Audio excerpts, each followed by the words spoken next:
Assalamualaikum warahmatullahi wabarakatuh.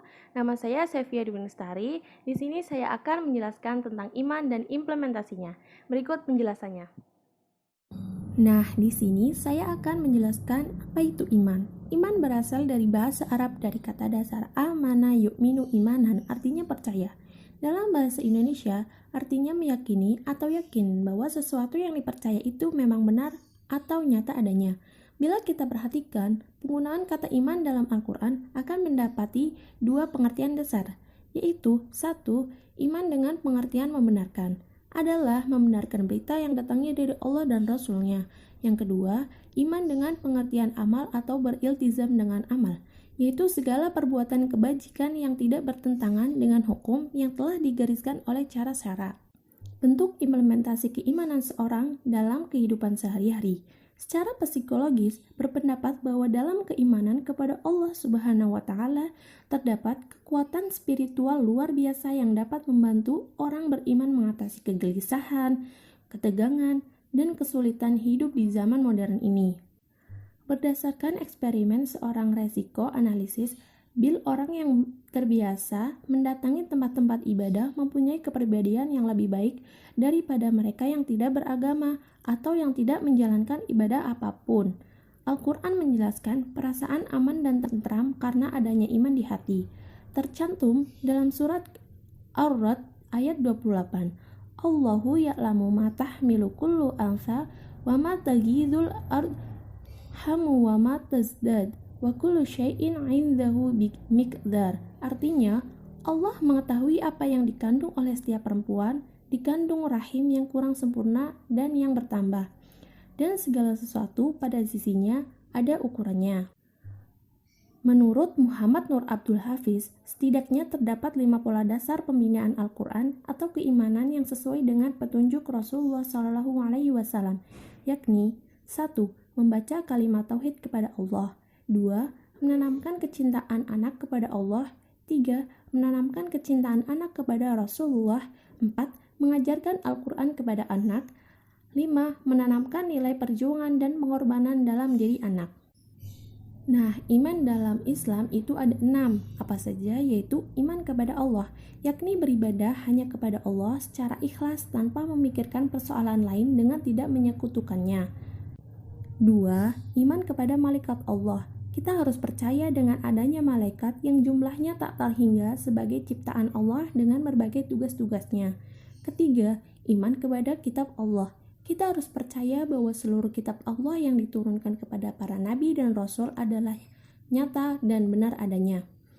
Yang keempat, iman kepada Rasulullah. Kita harus percaya bahwasanya di antara laki-laki dari kalangan manusia yang Allah pilih sebagai perantaranya adalah manusia biasa yang sama sekali tidak mempunyai sifat-sifat dan hak-hak ketuhanan. Yang kelima, iman kepada hari akhir. Kita harus yakin bahwa hari akhir atau akhir itu pasti terjadi. Hidup di dunia hanyalah sementara, akhirat adalah yang sebenar-benarnya. Yang terakhir, iman kepada qada dan qadar. Kita harus yakin berserah diri atau tawakal kepada Allah setiap kejadian yang menimpa kita baik maupun buruk. Yang demikian itu adalah kehendaknya dan kita harus berpikir positif terhadap segala sesuatu karena itu semua atas izin Allah. Sekian dan terima kasih. Baiklah, saya Mina Hanisatul Holis akan melanjutkan materi berikutnya, yaitu mengenai pengertian Islam dan bentuk implementasi seseorang terhadap Islam itu sendiri. Berikut ini pemaparan materinya. Baiklah, langsung saja.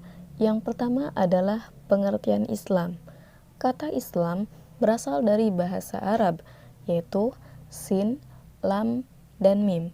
Artinya, damai, suci, patuh, dan taat. Dalam pengertian agama, kata Islam berarti kepatuhan kepada kehendak dan kemauan Allah, serta taat kepada hukumnya. Berdasarkan firman Allah dalam surat Al-Maidah ayat 3, jelas bahwasannya Islam adalah agama yang sempurna, agama yang memiliki ajaran yang mencakup semua aspek kehidupan.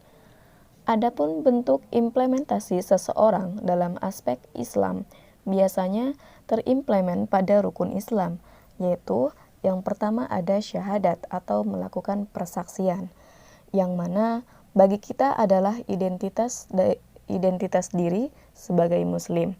Persaksian kita terhadap Allah dan Rasul-Nya, serta menyembah hanya kepada Allah agar kita tidak mengingkari ajaran Islam. Nah, kemudian adalah melakukan sholat.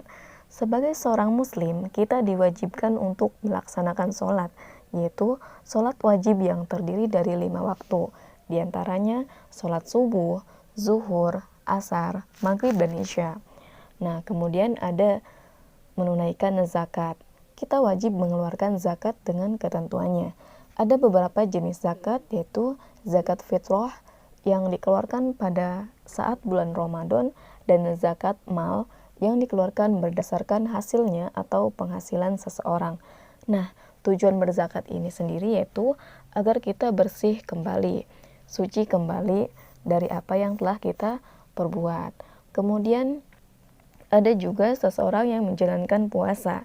Setiap muslim diwajibkan berpuasa sesuai dengan ketentuan syariat. Maka kita harus berpuasa 1 bulan penuh di bulan Ramadan.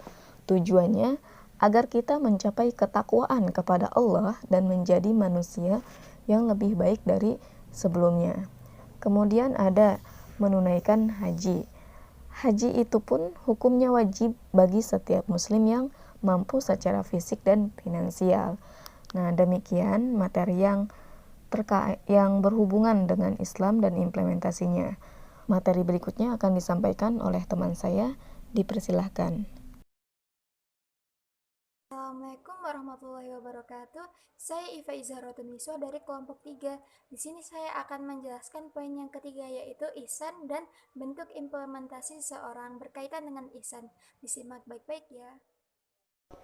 Penjelasan poin yang ketiga yaitu ihsan. Kata ihsan berasal dari huruf alif, ha, sin, dan nun. Di dalam Al-Quran, kata ihsan disebut berulang-ulang sebanyak 108 kali. Yang disebut itu tersebar dalam 101 ayat pada 36 surat. Ihsan bukan hanya berbuat baik kepada manusia saja, namun kepada hewan dan alam juga. Allah telah berfirman dalam surat Al-Baqarah ayat ketiga, yaitu yang berbunyi, Bismillahirrahmanirrahim. Alladzina yu'minuna bil ghaibi wa yuqimuna sholata wa mimma razaqnahum yunfiqun. Yang artinya, yaitu mereka yang beriman kepada yang gaib, yang mendirikan sholat, dan yang menafkahkan sebagian rezeki yang kami anugerahkan kepada mereka. Ayat yang disebut di atas menunjukkan perbuatan ihsan yang mengarah pada bentuk perbuatan baik yang dilakukan oleh manusia. Perbuatan baik ini secara terkhusus dilakukan sebagai bentuk ibadah menyembah Allah sekaligus dengan diiringi bentuk perbuatan baik yang dilakukan manusia kepada sesamanya. Penjelasan selanjutnya yaitu bentuk implementasi seseorang berkaitan dengan ihsan. Seorang muslim yang beriman pastilah niat ibadahnya hanya kepada Allah saja dengan ikhlas dan penuh harapan akan keridhoannya. Kita sebagai muslim haruslah menjalankan segala hal yang diperintahkan Allah dan menjauhi atau tidak melakukan segala hal yang telah dilarang oleh Allah. Karena semua itu pasti ada hikmahnya.